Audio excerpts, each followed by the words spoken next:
اکبر کی شان تو دیکھیے.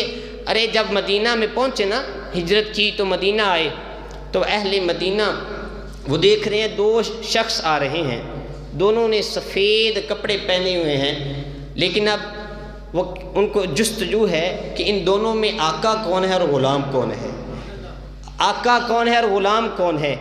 آ کر بیٹھتے ہیں.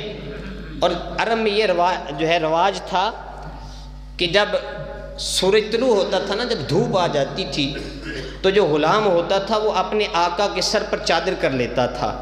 تو اب سورج طلوع ہوا تو جناب صدیق اکبر خاموشی سے اٹھے، اپنی چادر کھولی اور میرے آقا کے سر پر کر دی اور کہا کہ اے میں کسے بھلے کس نہ رہے ہو، یہ میرے آقا ہیں، میں ان کا غلام ہوں، یہ میرے آقا ہیں، میں ان کا غلام ہوں.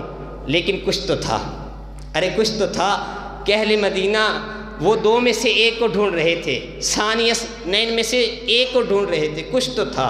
صوفیہ نے بڑی خوبصورت بات لکھی ہے. اس طرح کی باتیں مولانا روم لکھتے ہیں اور شیخ سعدی بھی لکھتے ہیں. انہوں نے مثال دی ہے کہ پرانے دور میں حمام ہوتے تھے، اس وقت صابن نہیں ہوتے تھے، مٹی سے لوگ نہاتے تھے، مٹی کے نا جو مٹی سے صابن کی جگہ مٹی استعمال ہوتی تھی. تو ایک شخص حمام میں گیا تو اس نے وہاں مٹی میں سے گلاب کی خوشبو کو پایا. تو اس نے پوچھا، مثال سمجھیے گا، پوچھا کہ ارے تو کیا گلاب ہے؟ کہنے لگی نہیں میں گلاب نہیں ہوں، میں گلاب نہیں ہوں. کہا پھر تجھ سے گلاب کی خوشبو کیوں آ رہی ہے؟ کہنے لگی کہ ہوا یوں کہ میں جہاں لگی ہوئی تھی نا، جہاں مجھے اٹھایا گیا جہاں سے، اس کے قریب ہی پودا تھا گلاب کا.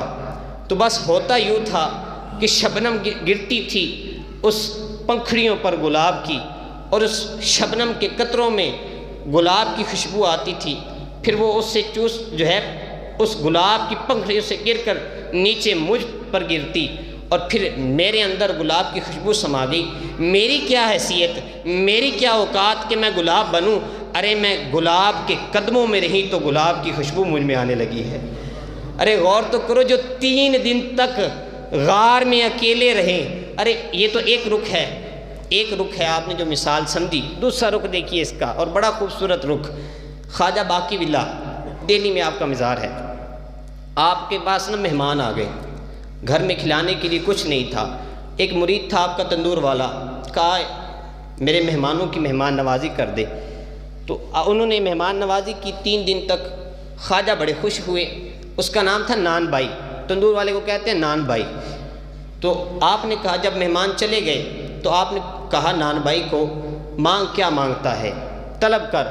کہا حضور میں نے تو کچھ طلب کرنے کے لیے مہمانوں کی مہمان نوازی نہیں کی، یہ تو میری قسمت ہے کہ میں اپنے پیر کے مہمانوں کو میں نے کھانا کھلا دیا، مجھے اور کیا چاہیے، یہ تو میری قسمت میں لکھا ہوا تھا. لیکن آپ نے کہا آج بڑا خوش ہوا تجھ پہ. خواجہ باقی باللہ کہہ رہے ہیں میں بڑا خوش ہوا تجھ پہ، مانگ کیا مانگتا ہے. اب دیکھیے وہ دہلی کا تخت بھی مانگ سکتا تھا، ارے وہ کوئی دہلی میں باغ بھی مانگ سکتا تھا. اللہ کے ولیوں کے پاس کیا چیز نہیں ہے. لیکن کیونکہ وہ دیکھو نا غیاث الدین اجودن کی گلیوں میں کھڑا رہا، وہ اجودن کی گلیوں میں کھڑا رہا کہ گنج بخش شکر کی ایک نظر ہو جائے اور مجھے دہلی کا تخت مل جائے. یہ اللہ والوں کی نظر کا کمال ہے. لیکن اس مرید کی دانائی اس کی طلب سے ظاہر ہو رہی ہے کہ اس نے کہا حضور کچھ نہیں چاہیے. لیکن آپ نے کہا کہ مانگ کیا مانگتا ہے، طلب کر. کہا حضور آپ کہتی ہیں تو پھر مجھے باقی باللہ بنا دے، جو آپ ہیں مجھے وہ بنا دے. آپ نے کہا کملا تو نہیں ہو گیا، جھلا تو نہیں ہو گیا. آپ نے کہا کیا بات کر رہا ہے، تو باقی باللہ بننا چاہتا ہے. کہا حضور میں نے تو کہا تھا کہ مجھے کچھ نہیں چاہیے، اب آپ نے کہا اور آپ کہہ کر بھی نہ بنائیں تو آپ کی مرضی ہے.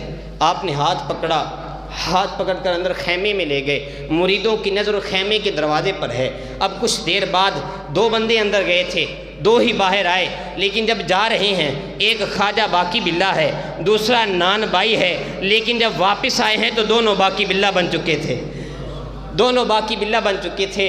ارے ایک نقش بند سلسلے کا بابا، میں الفاظ استعمال کر رہا ہوں، ایک نقش بند سلسلے کا بابا اپنے مرید پر نظر ڈالے تو اس کی نظر کا یہ کمال ہے کہ اس کو اپنا عکس بنا دے۔ تو جناب صدیق اکبر تو میرے حضور کے قدموں میں 3 دن تک غار میں رہے، تو پھر اہل مدینہ جو جستجو کر رہے ہیں کہ ان میں ایک غلام کون ہے، ان میں آقا کون ہے، ارے جو نور، جو اللہ کا نور آقا پر نازل ہو رہا تھا وہ صدیق اکبر پر بھی نازل ہو رہا تھا۔